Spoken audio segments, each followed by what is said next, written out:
Okay, so welcome to the second day of Mindfulness and Self-Transcendence workshop. We are going to continue from where we left last week, and I'll just state a few things for people who might be seeing this for the first time or who are joining us for the first time, that the recording is available from the first week if you want to watch, and there are a few other resources that we have available that we can use for the purposes of this workshop and just in general. So I will be going through that. And then I would like to ask everyone, like last week, we did set up few commitments sort of things, like how many minutes you will meditate, or if you will meditate every day or whether twice a day or not. So I just want to check in if did that go, and if you were able to practice, and if you had some questions or some concerns that came up in the last 1 week. So this is I'll give some space for questions and like sharing your experiences, and then we'll move ahead with like today's things. So these are few resources. Like we have there's a YouTube link, and this is on your Google Doc. So the Google Slides that I have shared via email. So you can go to YouTube and see the previous workshop like session. And then this is a Google form, which is like a survey. It has few psychological measures that are sort of measuring your mindfulness score or your self-transcendence score or your ability to decenter, which we will be going more in detail. But let me quickly show you how that works. Oh.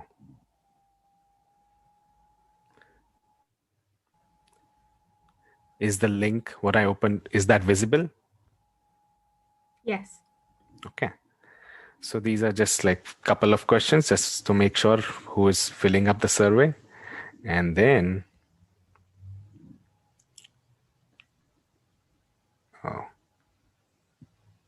once you are done with this, I think next page takes you to, let's see, can I go next without filling it up? Yes.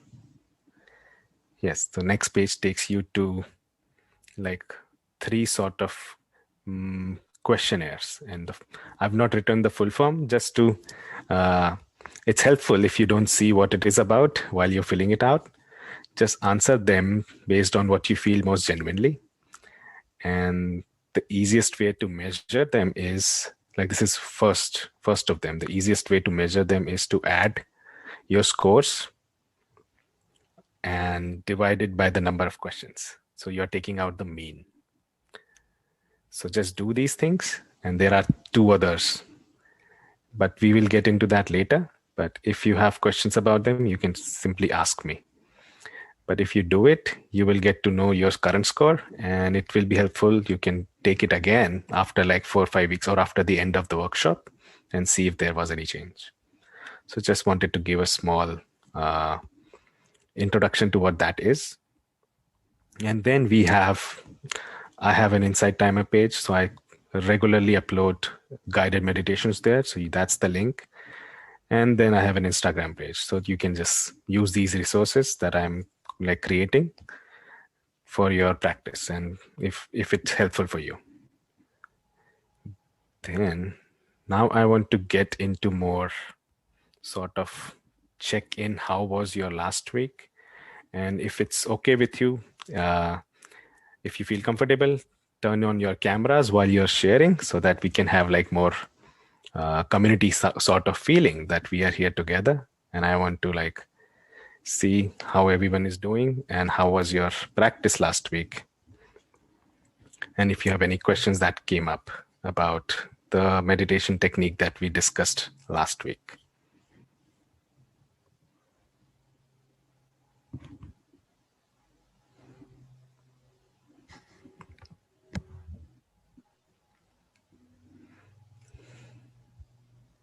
For me, I don't know if anyone wants to go first. For me, I haven't meditated twice a week, so that hasn't been successful. But I did meditate on Thursday. I did a body scan, so that was quite good. And I just need to consciously do that every day for the next 7 days. Hmm. Hmm. Okay. Thank you so much for sharing. And yes, if you're planning to meditate every day and you did not do it, that's okay. And we are just planting seeds, and they will grow eventually. That's how it works. So it's okay. Anyone else who wants to share how their experience was? Yeah, Uh, I can. I did meditate every day, but I did not do it twice, like we had set our intention for. And I also did do my affirmations every day in the morning, so that was nice. It gives a sense of direction for the day, and it feels positive overall. So I'm happy with that. But of course, getting more disciplined with doing it twice is something that I would want to do next week. okay, okay. I'm glad that something's happened, and I understand that certain things did not, and that's fine too. Yeah, thank you for sharing. And you can pass if you don't want to share. That's completely fine. No, I did meditate every day. I didn't necessarily do it twice every day, and then I had ambitiously given myself a longer sit in the evening, and I ended up breaking it up and did it differently. I mean, I did it like in sequential time, but I did break it into 15, and at some nights I did a little walking in between the two. And I did actually work on trying to accept the breath as the most important thing that I needed to do in the moment, and just like doing the repetitive action of thinking that and trying to feel it truly. Yeah. Hmm. Hmm. Okay, I'm glad that you're incorporating different ways of doing it, and glad that it was happening naturally in certain aspects. So thank Yeah. you for sharing. Okay, so today I have few slides that I'm going to share, but at the same time I want to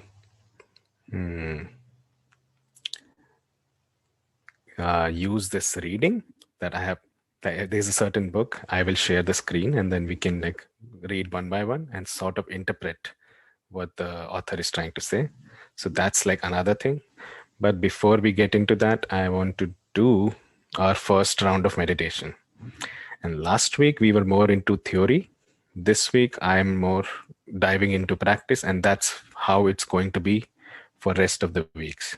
Because theory, we can remember like the language, we can remember, like we can learn, we can memorize a lot of things, but unless and until it has become your first-hand experience, it's not mm, it's not truly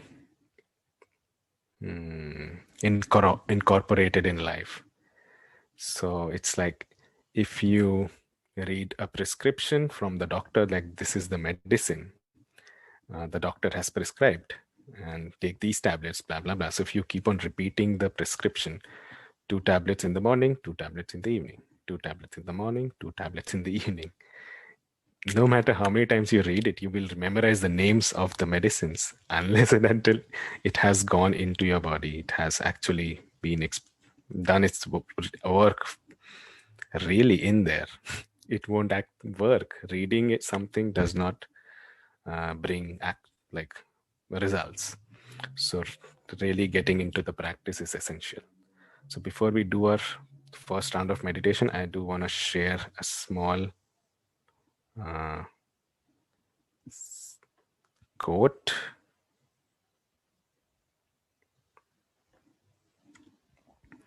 So this is just like a Buddha quote from Google, but I'll read it. Do not believe in anything simply because you have heard it.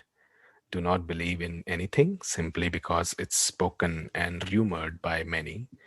Do not believe in anything simply because it's found written in your religious books. Do not believe in anything merely on the authority of your teachers and elders.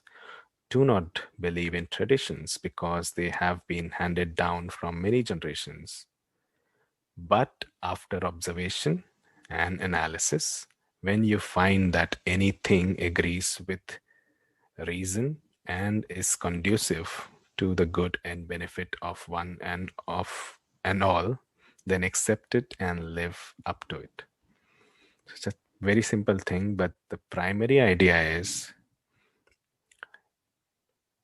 we trust our experience more than we trust what we hear or what we read or like what comes from sort of outside, and no matter where it's coming from. And I'm saying it like, even though I'm here in a role of a person who's teaching meditation, so you are completely free to challenge what I'm saying. You are completely free to reject things that are coming, that are being like spoken here, and then find your own truth, find what's best for you, because each individual has a different orientation, different life experiences. Trust that.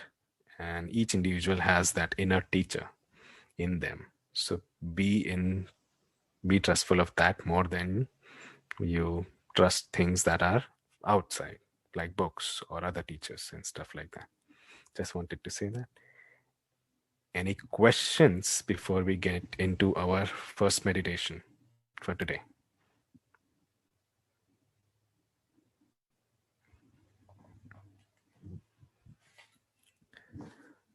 Okay. So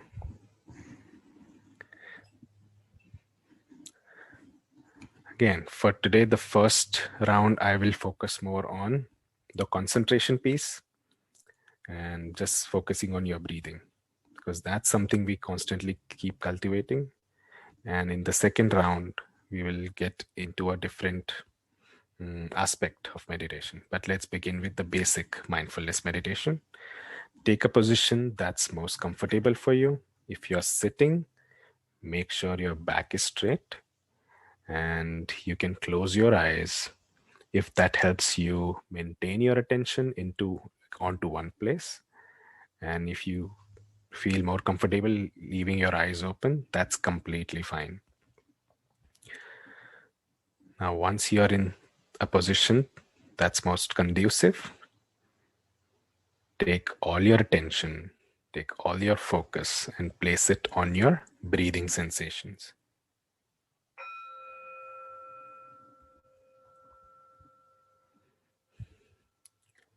Take a long breath in and breathe out. One more breath in and breathe out.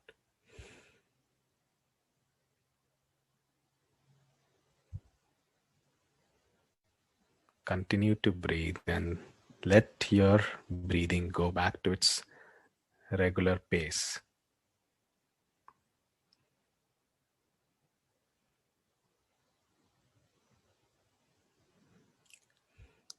But maintain the attention on the sensations that are arising in your body as a result of breath.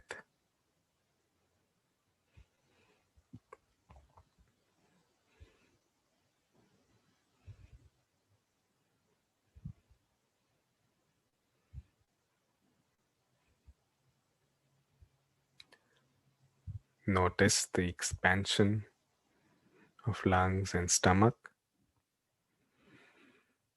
and notice how they go back to their regular size each time the air goes out.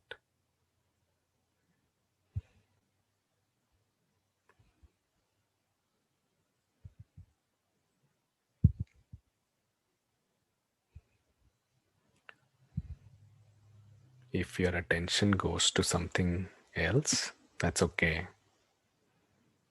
The moment you realize it wandered away to other sound or object or sensation or thought or memory or emotion, simply bring it back onto the sensations of breath.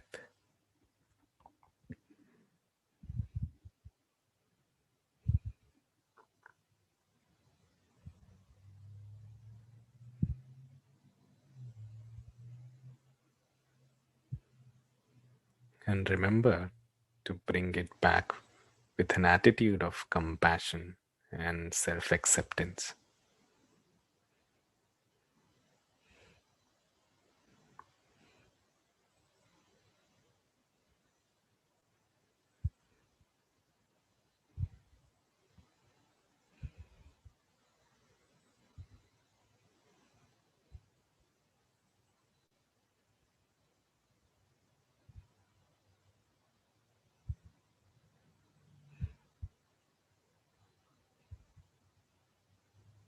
If it goes away to other objects, other thoughts, or sensations, that's okay.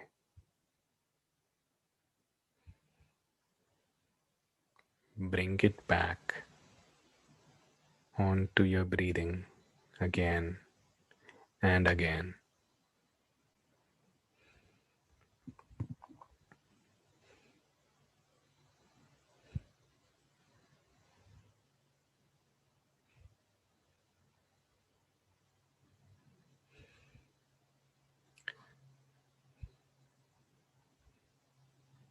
We are trying to maintain our attention on the breathing, but that is not the primary practice. That is development of our cognitive ability to have high concentration or to maintain attention, but that is only an aspect of mindfulness practice.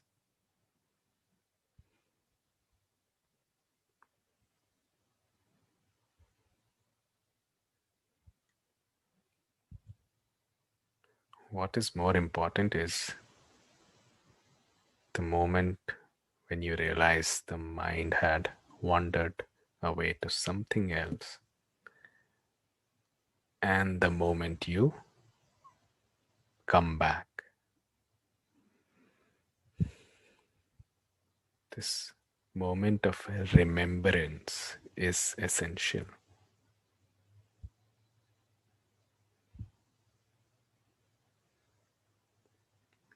Because in these moments,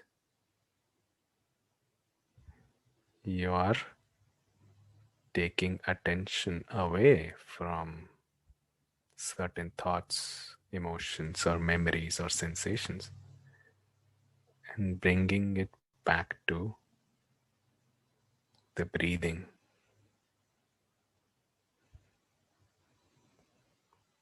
Bringing it back to what is happening right now.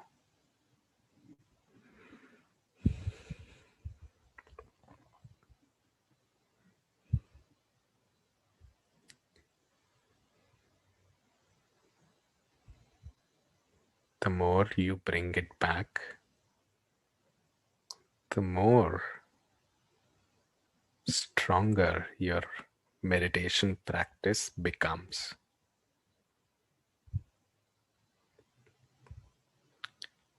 Each instant of coming back is like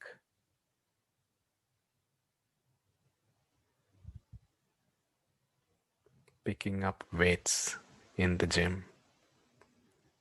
When you pick up that weight, you use that muscle in your hand, and each time you pick it up, you're strengthening it. So each time you're coming back to your breathing after wandering away is strengthening your meditation muscle.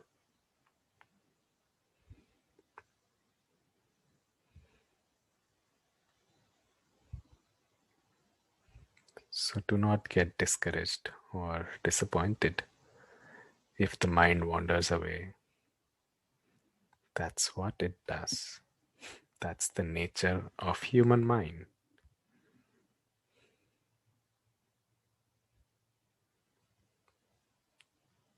The moment you realize the mind drifted away to thinking, to planning, ruminating, daydreaming, whatever it is, bring it back to your breathing. That is happening in this moment.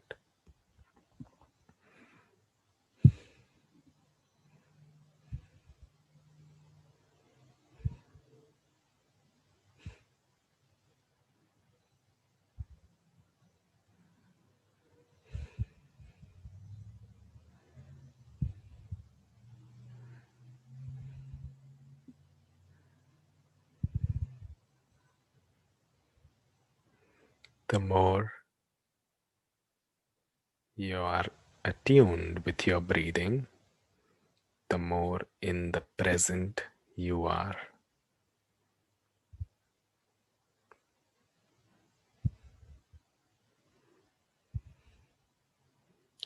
And the more in the present you are, the more free you will be from memories of the past that are no longer here, and imagination about the future that is not even here yet.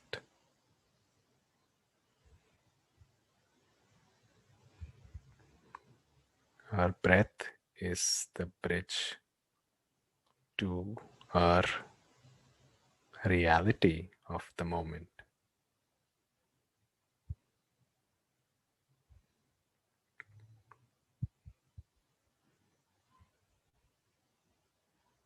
Mind likes to wander away in the past. That is not happening right now. Or do daydreaming about the future, which is also not here. Our breath is a way to ground our mind into this moment.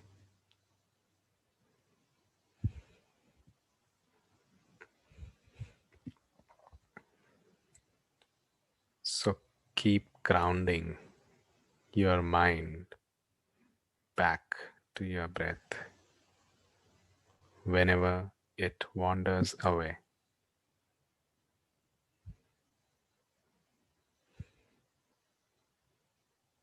No matter how many times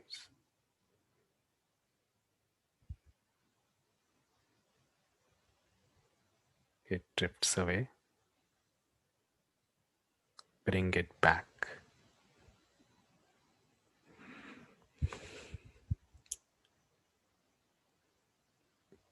Each time the mind goes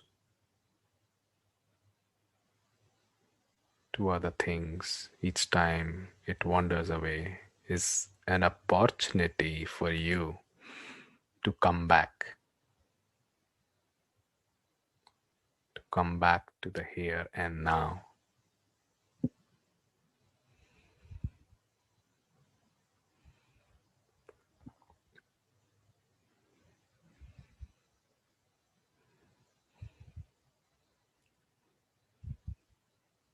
And with that insight, let's take a long breath in together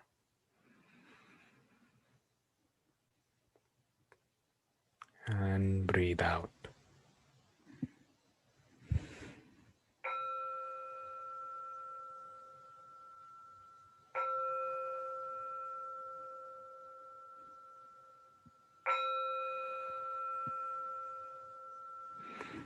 You can open your eyes and you can come back to the room.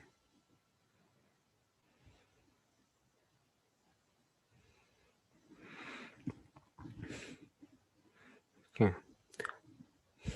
Thank you for meditating with me.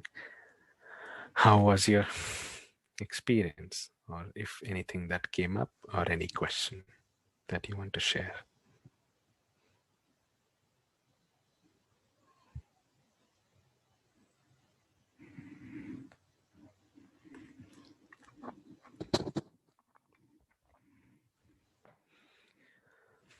And it's okay to pass. I really liked the instruction where you talked about how you strengthen a physical muscle in the gym, and not instructing, like that awareness of bringing back your mind to the breath is also going to build the meditation muscle. I think that will stay, and I like that. Yeah. Thank you for sharing. I'm glad you like that comparison.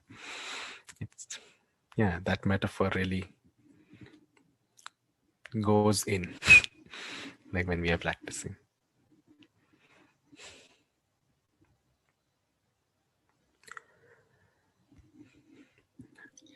Yeah, thank you. My practice was very peaceful, and it was so helpful to have you just saying go back to the breath, because I feel like I stayed with it. And also just like I meditate with my eyes open and just kind of seeing the present moment. And it's like the only thing I have to do. It was really, I don't know, I was really with it today. Thank you. So glad to hear that. Thank you for sharing.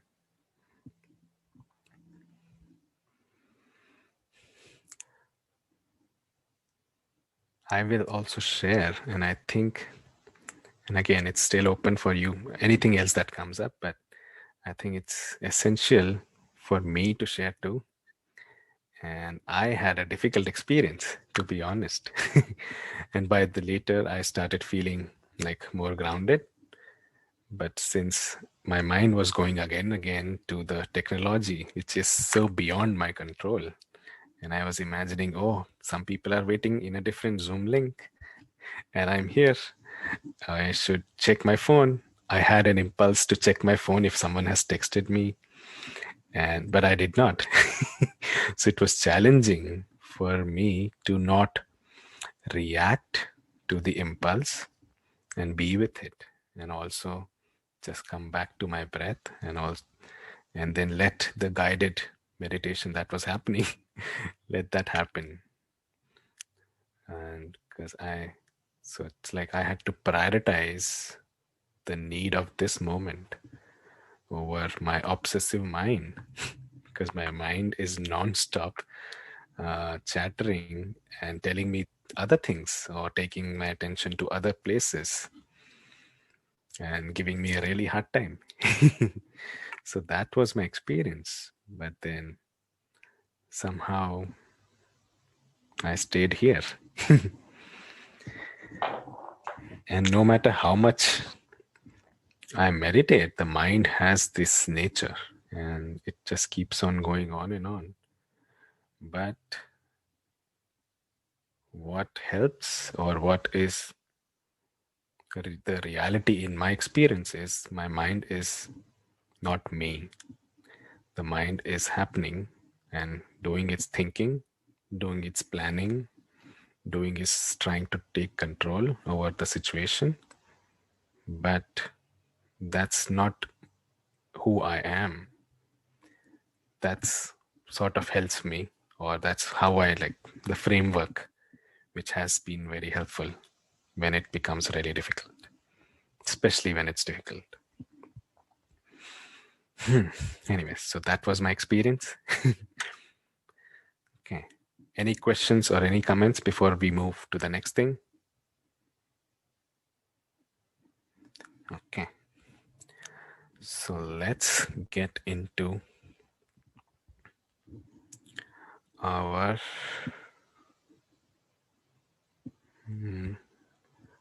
sort of reading for today.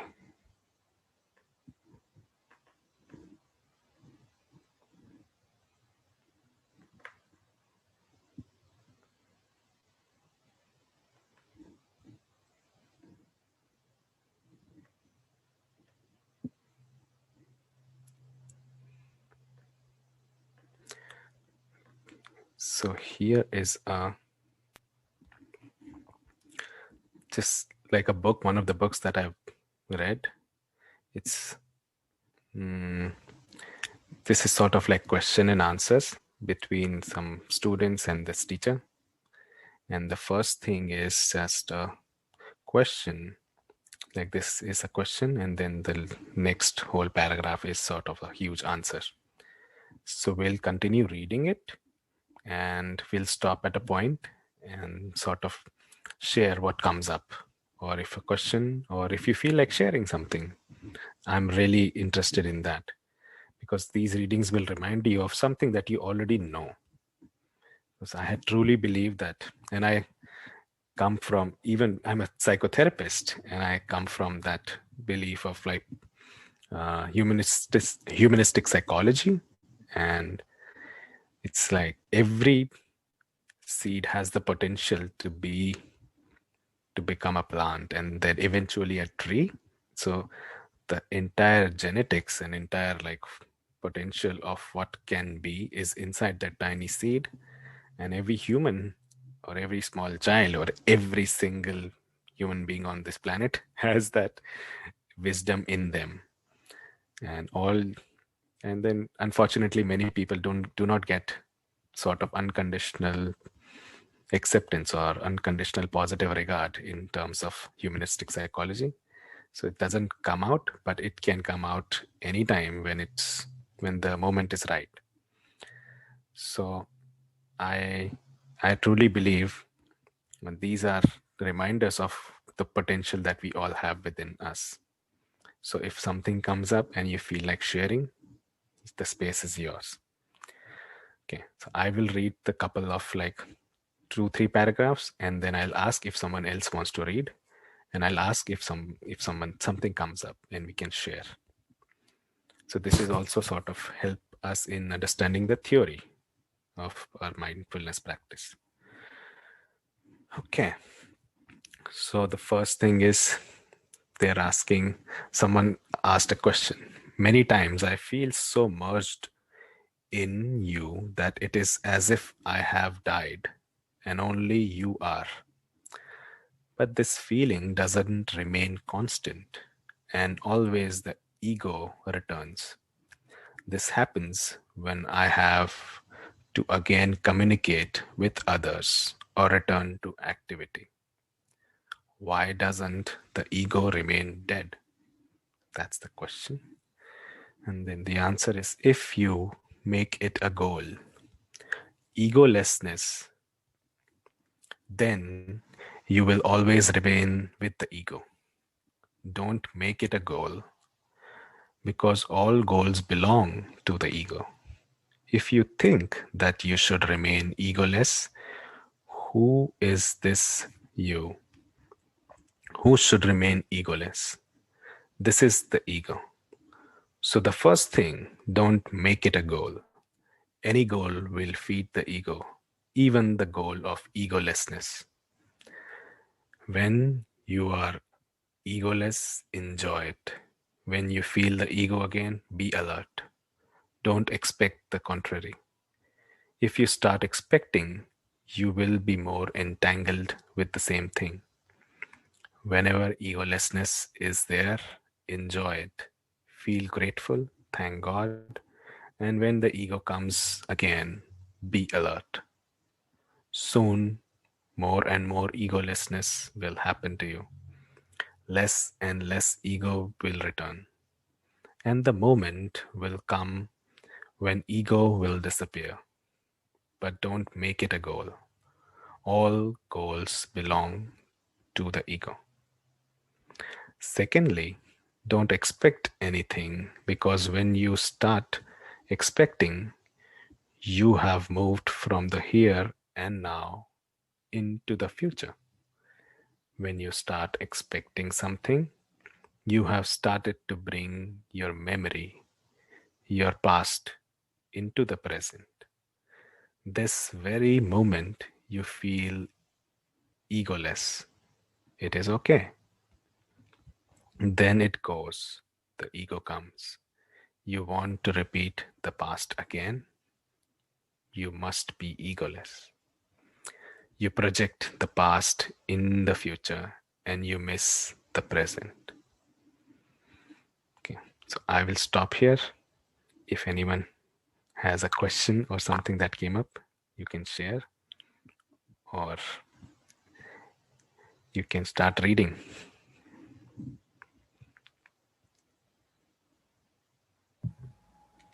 I'm a little conflicted because, yeah, setting goals, I don't assume it as a form of egoness, whatever that means anyway to yourself. When we set intentions, I assume that is setting a goal in some way. So I don't kind of I don't attach that to ego related stuff. And I think there was a part where you said, I don't know, I read it, were you saying, don't expect anything? The very don't expect any. I think when you're starting to expect something, you've started to bring your memory, your past into the present. This very moment, you feel egoless. Okay, so I guess for me, I don't know if that even sits well with me, because I guess the word ego, whatever the word ego, what does that mean? Because what I associate with it is very greedy and very focused about the self, and very about goals, and more kind of about external stuff. So there's a little bit of like, I can see the mindfulness in there, but I'm also kind of questioning what some of this means, because it's a bit like, yeah. Yeah, that's a very good concern. And I understand one of the concern is the term ego, how you define it, and how this author is talking about it. Yeah, definitely they both can be different.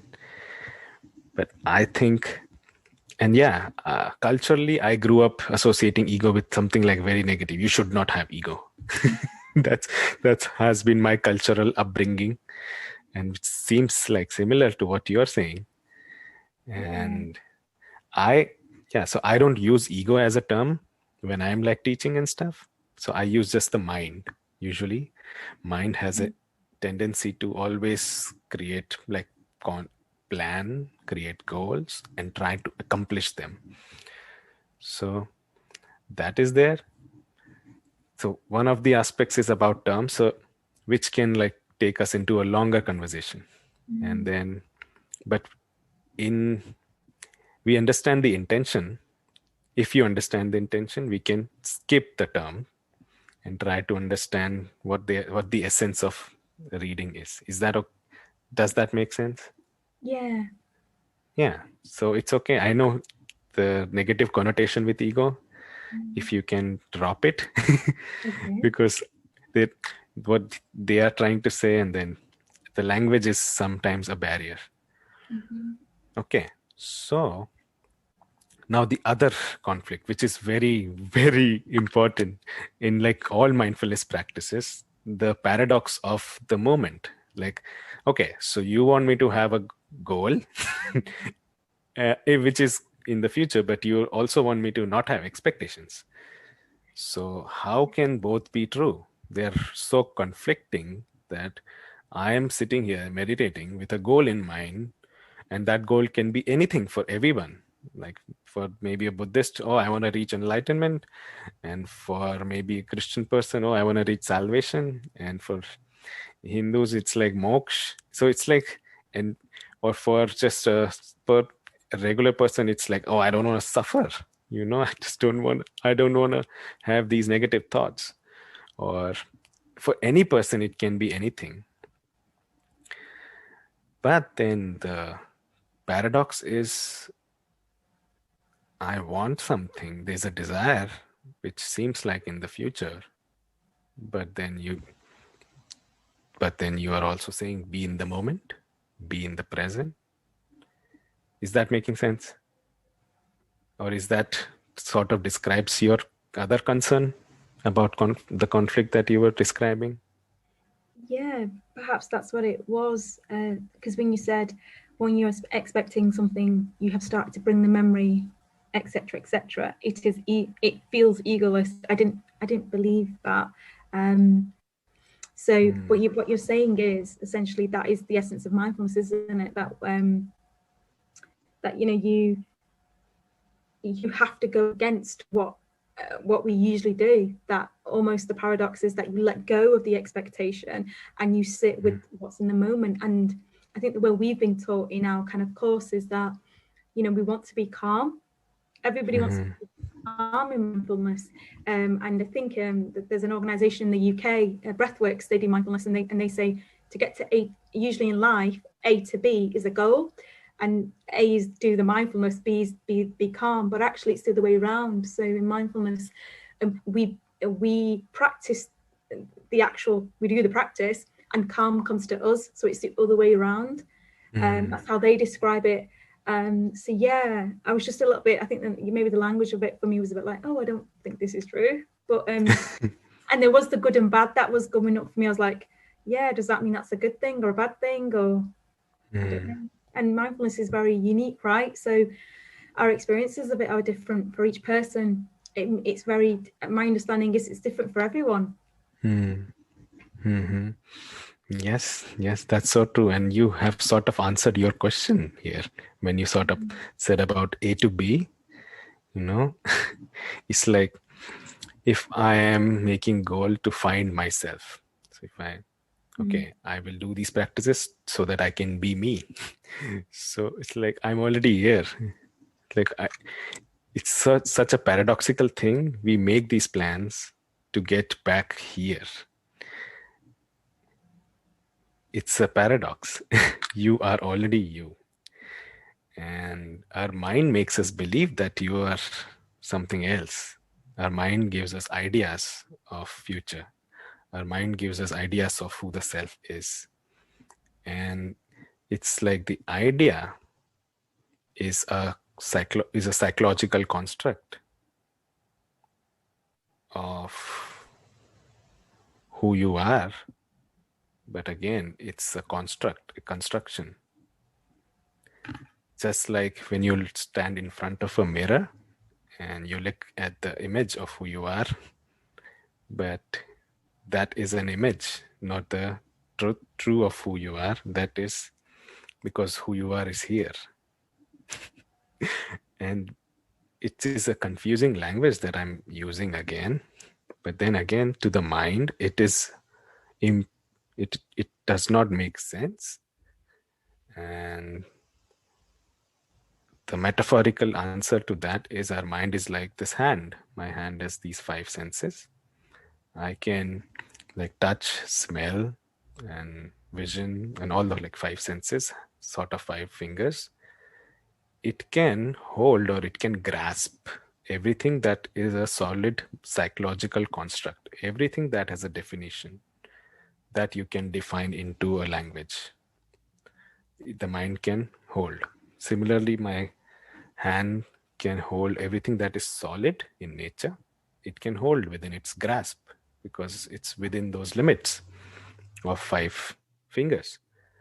My hand can never grasp the empty space, like the emptiness that is in front of me, that is always here, but it's ungraspable.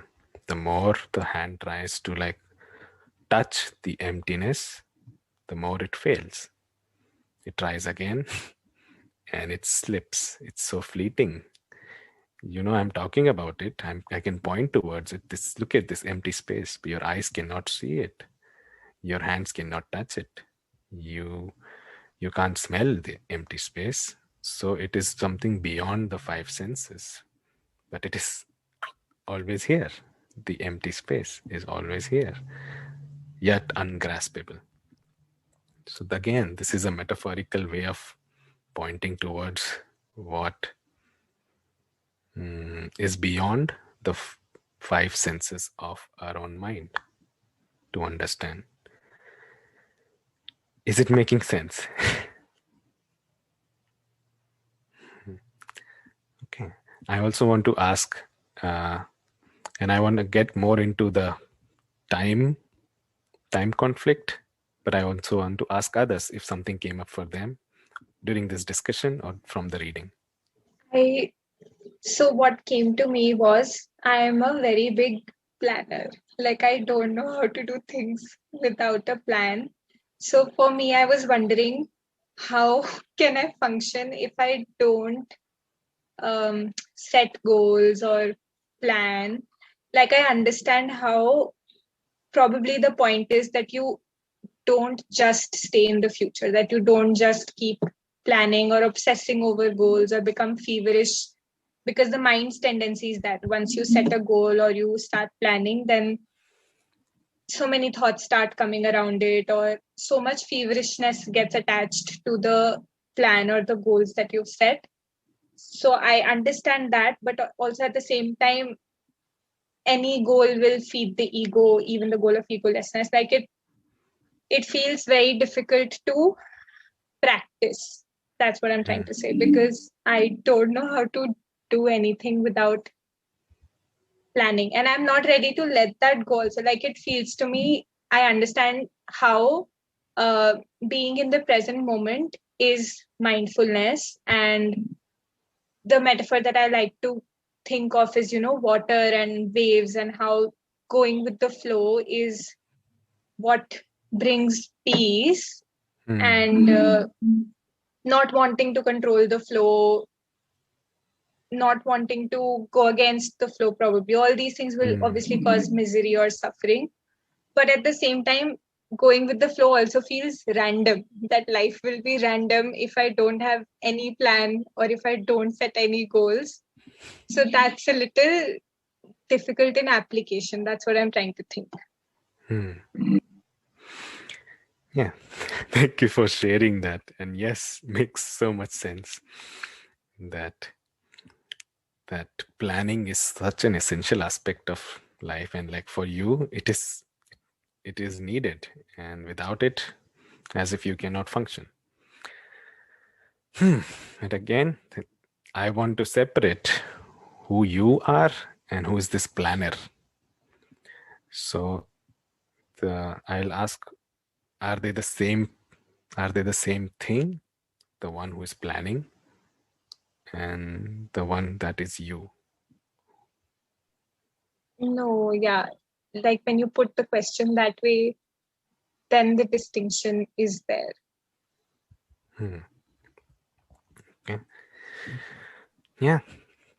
Yes. Any comment? Yeah, I'd love to speak to that. Sure. What's coming up for me is that, like, it's not egolessness is less ego, so less writing of the future and less grasping to expectation is like, doesn't necessarily say to me, don't be passionate and don't make plans. You can make a plan, but you don't need to write the entire narrative of what that experience is going to be to get there. And so with mindfulness, it is, yes, you can have a goal, but be in the experience with like the possibility of spontaneity possibly, but also like, yeah, just being present with it rather than like, I have this plan and this is how it's going to get here and this is how it's going to go. Or I'm going to meet this, for me, it's like, I'm going to meet this man and oh my God, he's so great. And then it's going to be like this like whole future that's like totally taking me away from being in experience. And yeah, I guess that's what came up for me. And I got a reflection from the meditation when you had said, now I'm forgetting exactly what it was, but yeah, I'm sorry. I had a reflection from the meditation about I can't forget. I'm sorry. I apologize. My brain has escaped me. It's okay. But yeah, thank you for sharing. Yes, if someone else wants to say something, I'm just saying okay. Thank you for sharing. Any other comment on this?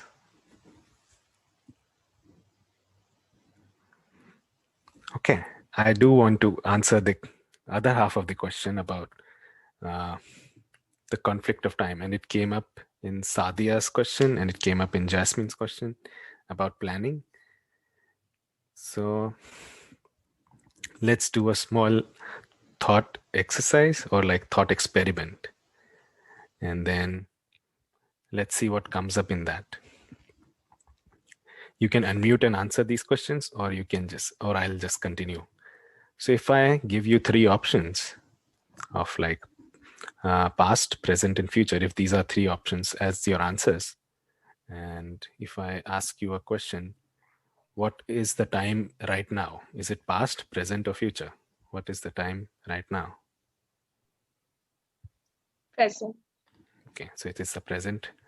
And then if I ask, what will it be in the, let's say, 10 years from right now in 2031? Will it be past, present, or future? Future. Sure. What is going to be the time if after 10 days? Will it be past, present, or future? Future. I mean, Sure. yeah. What very simple questions. What will be the time after 10 minutes? Will it be past, present, or future? Future. Sure. What will be the time after 10 seconds? Past, present, or future? Future. Future. So let's together do this experiment. And let's count 10 seconds and then see if the future comes or not. Okay. So we will count together. Let's begin. 1, 2, 3, 4, 5, 6, 7, 8, 9, and 10. What is the time right now? Is it past, present, or future? Present. Where did the future go? Why did the future not come?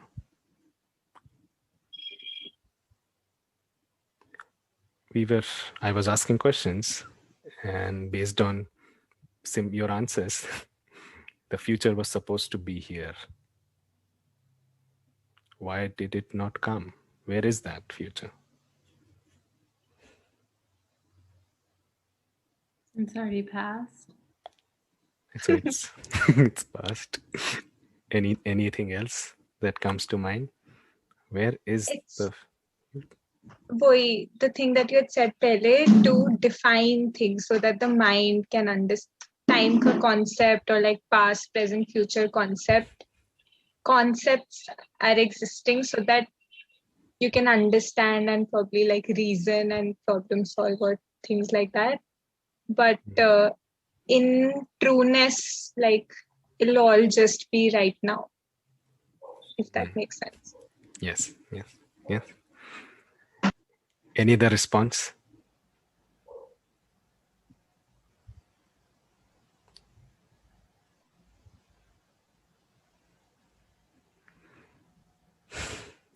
Okay.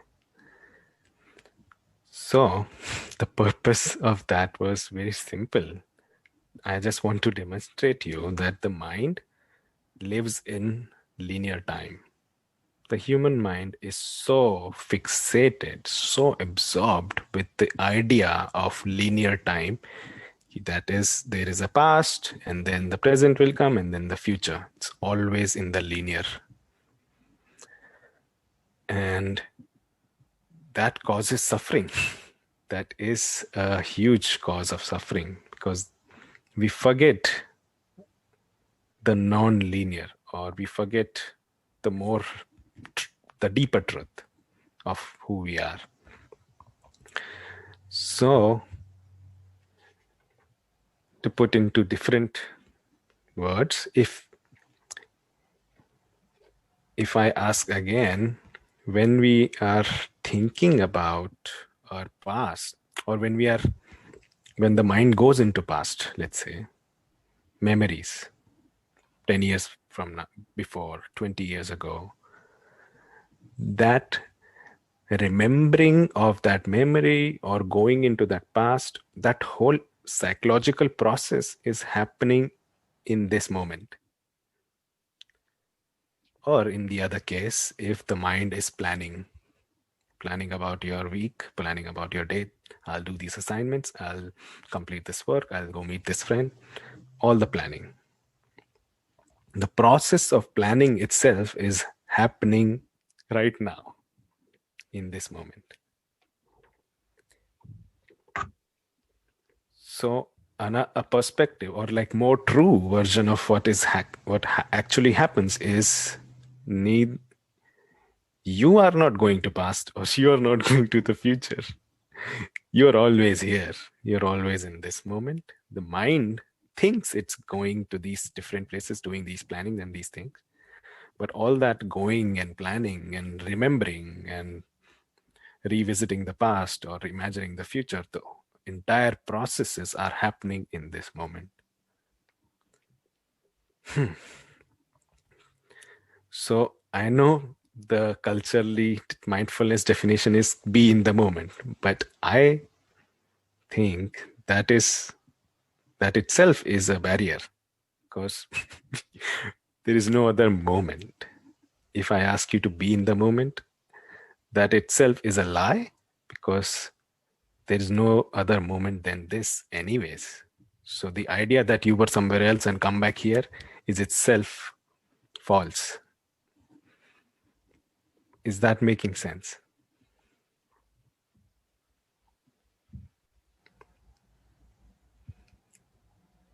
Or any questions about that?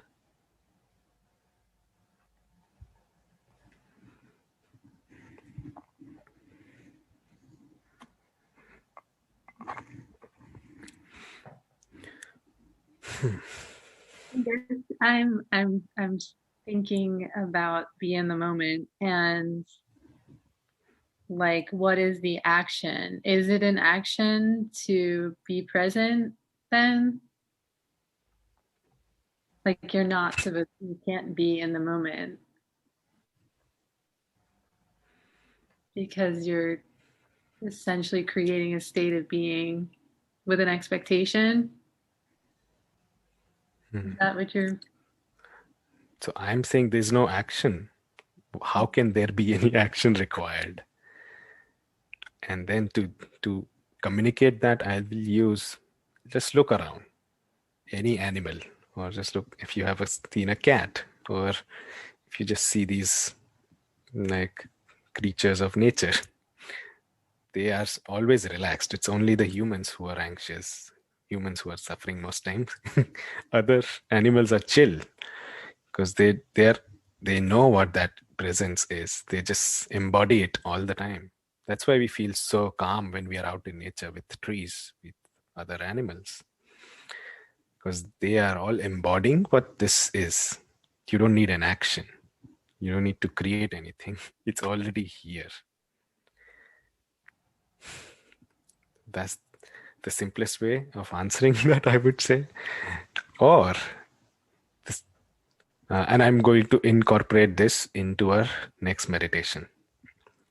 So unless we have another question, I will go to the next.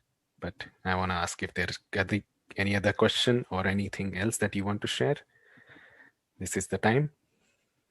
I was going to ask, so are you saying that animals don't have a concept of time? Because like if you look at nature, the trees follow the concepts of seasons, right? So they're little, they germinate, they get big, there's winter and there's summer.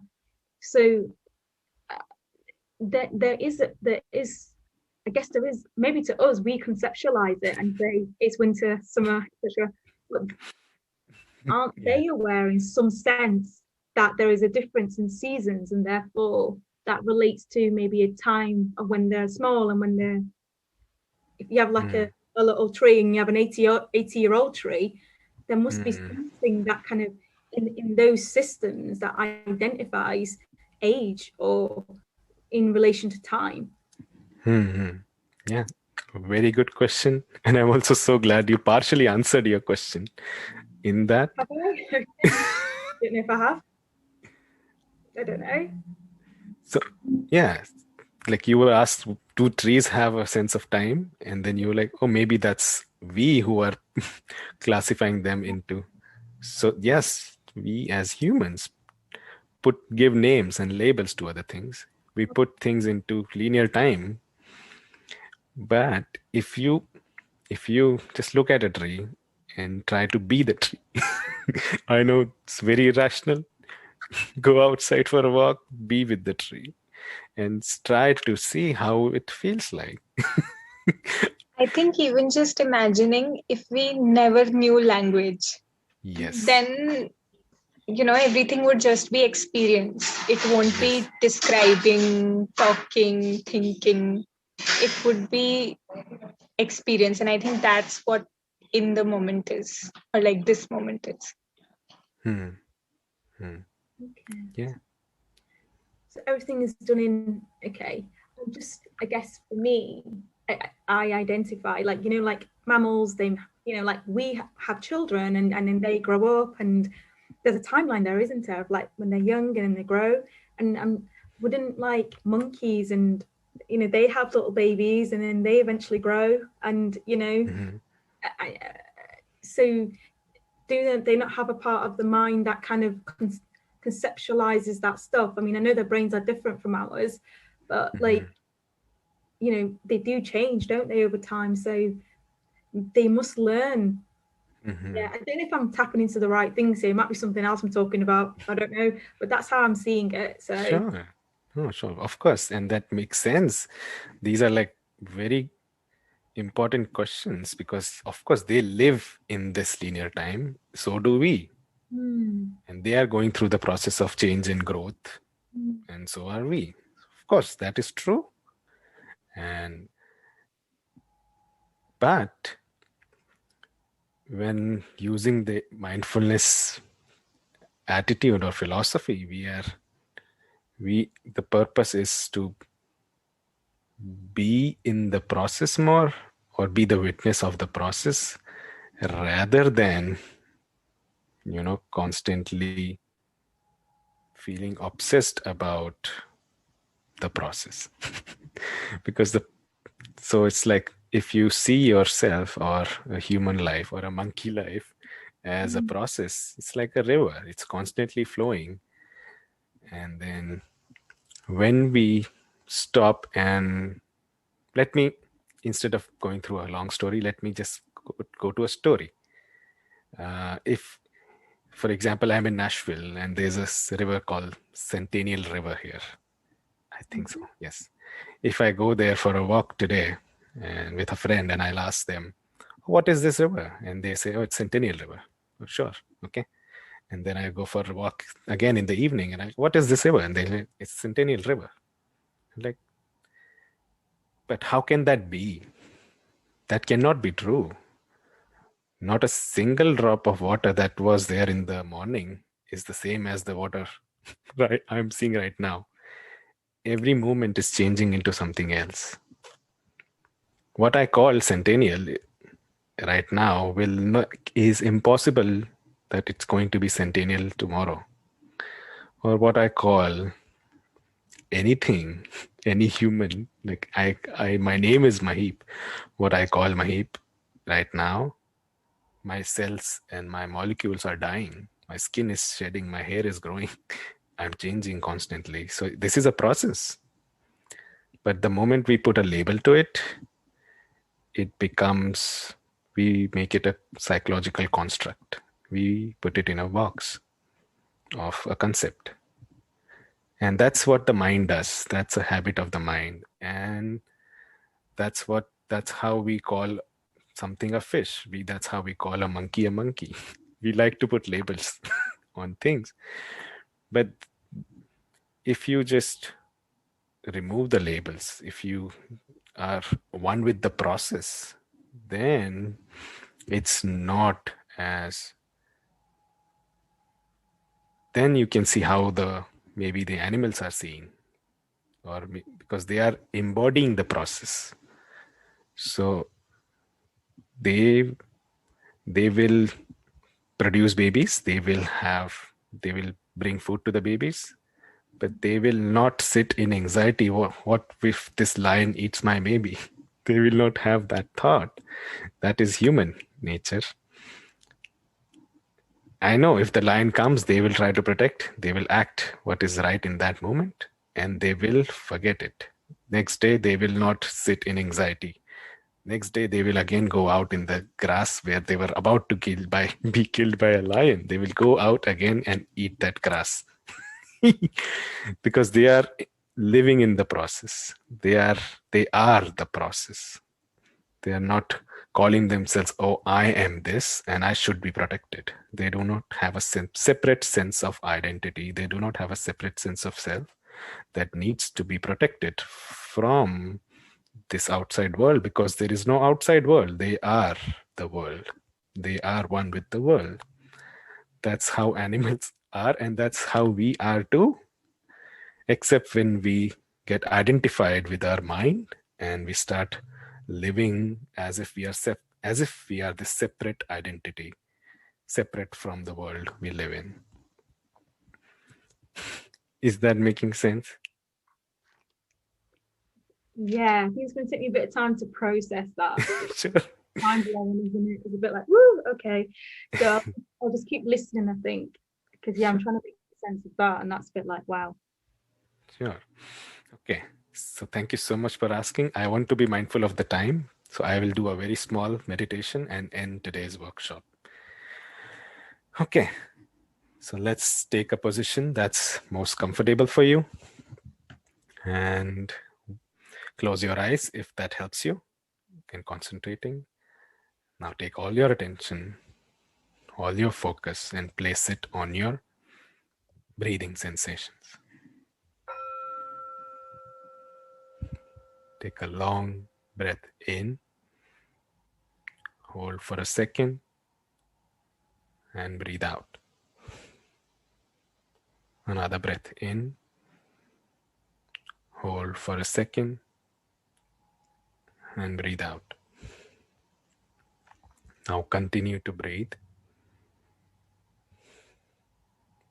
and be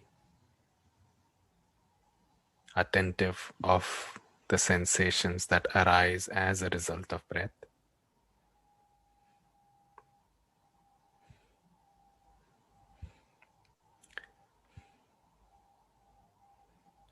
While you are attentive of the breath, we are going to practice a slightly different kind of meditation. This is called meditation on non-dual awareness. Non-dual means not two.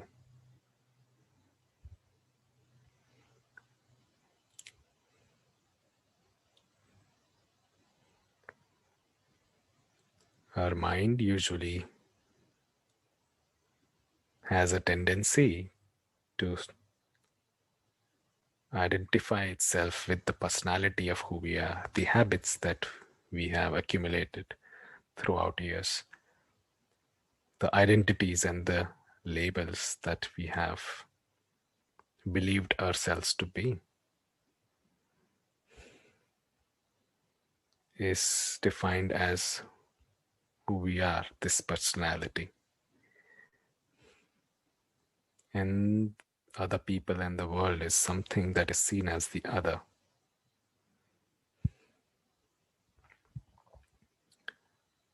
Non-dual awareness is something that is always here, something that is our essential nature, something that is essentially us.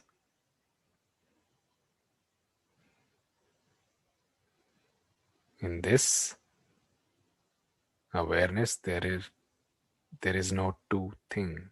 There are no two things.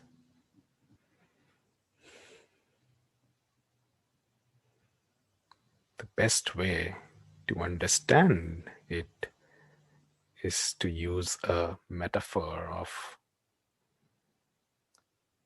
silence and the sounds.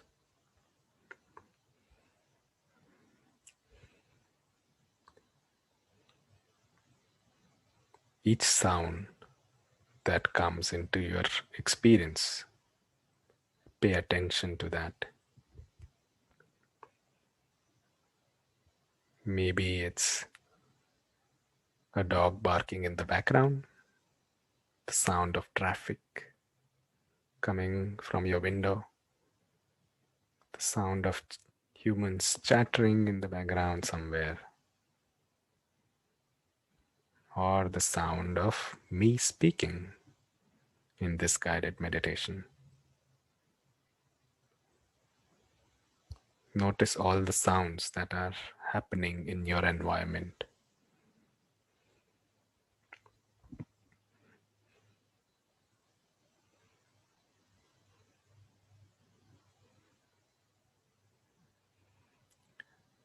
Once you have identified all the sounds,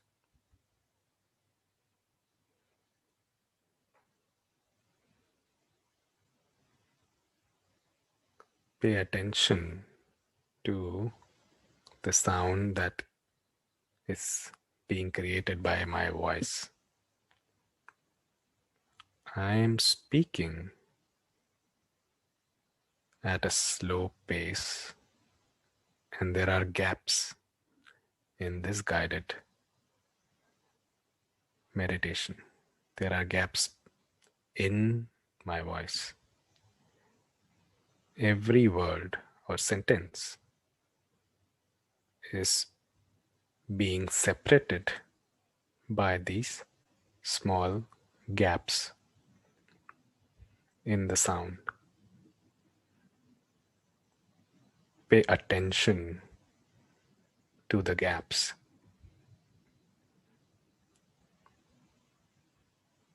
Instead of paying attention to the sound of my voice, pay attention to the gaps in the middle.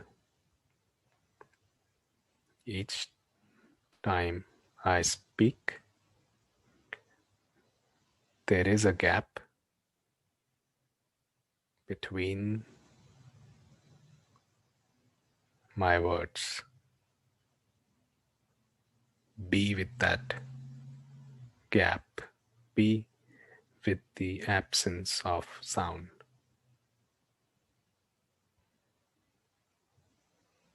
Keep your attention in that space between the sounds.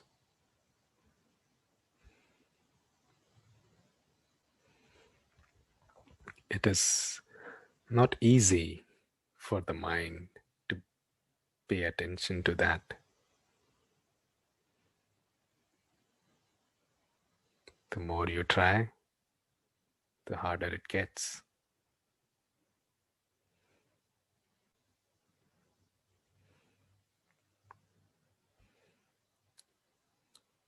Now we are going to get into a small contemplative practice.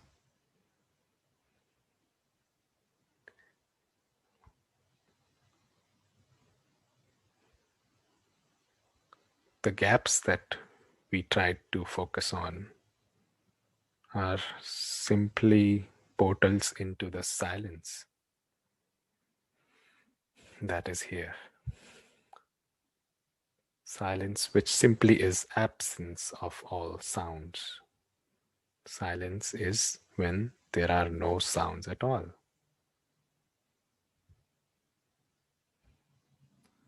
Was the silence here before I started speaking this sentence?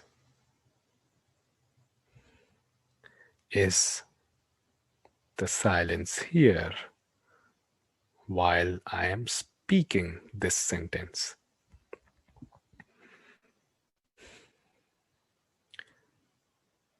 Will the silence remain here after this sentence is complete?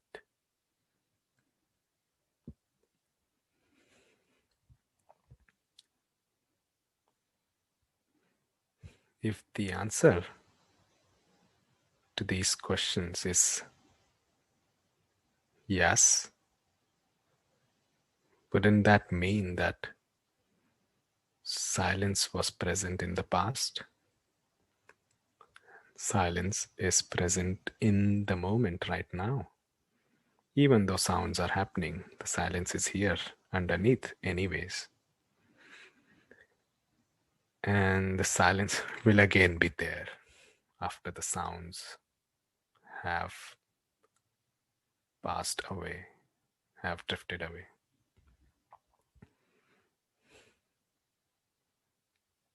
Can you be that silence?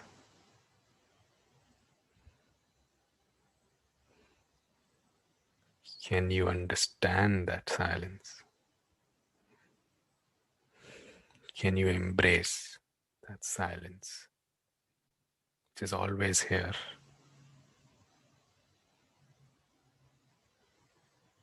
without change? The sounds do come and obstruct the view, take the attention of the mind towards themselves. But the silence is always here. No matter what happens, no matter how many sounds may come and go away, the silence is always here. Meditate on that. Be one with that. And that is what nondual awareness is. Beyond all your thoughts and emotions that keep coming and going, memories, experiences of sensations, and all the matter of the mind, they keep coming and going, changing constantly into something or the other. Yet the awareness is always here. The awareness was here before the emotions came in. The awareness is here while the thoughts are coming in. And the awareness will remain despite of thoughts and emotions being here or not. The more you meditate on the silence, the more you embody the basic awareness that you are.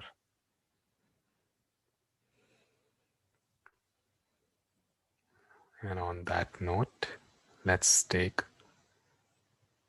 a long breath in together and breathe out.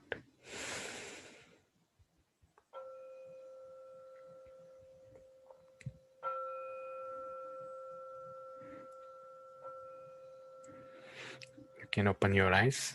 You can come back to the room. Okay.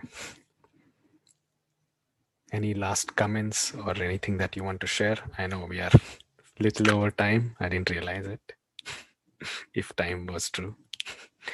But anything that you want to share before I let you go?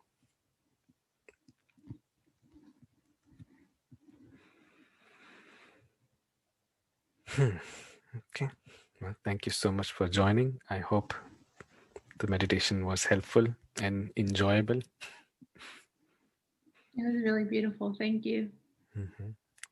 And I will see you next week. And I hope I'll figure out the Zoom things. Thank you for joining.